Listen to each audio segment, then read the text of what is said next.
Alors, on va parler maintenant sur l'inversion de contrôle dans le conteneur Spring en détail. Presque comme tous les frameworks qui implémentent l'inversion de contrôle, donc ils ont besoin d'un conteneur pour gérer tout cela. Dans le cas de Spring, donc lui, il gère l'inversion de contrôle et l'injection des dépendances. Donc, c'est ce conteneur, c'est lui qui est le responsable de l'instanciation, de la création, de la gestion de nos objets Java, ou bien ce qu'on appelle POJO, et aussi leur cycle de vie. Donc, pour faire tout cela, il a besoin quand même des informations.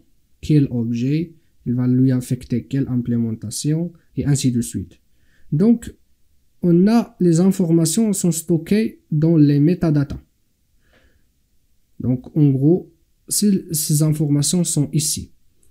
On a plusieurs types de métadatas, ou bien plusieurs formes de métadatas, soit sous forme de fichiers XML, ou bien à l'aide des annotations, ou bien c'est Java pur.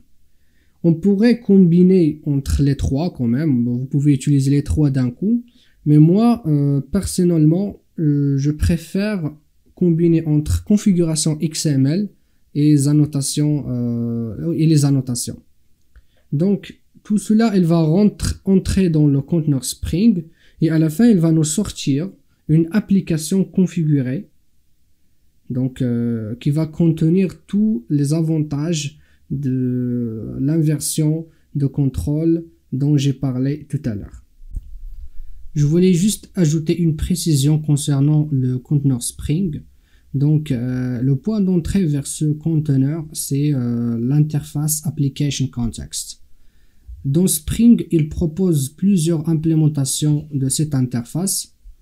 Par exemple, pour les applications autonomes, on a ClassPath XML Application Context et File System XML Application Context. Et pour les applications web, on a Web Application Context.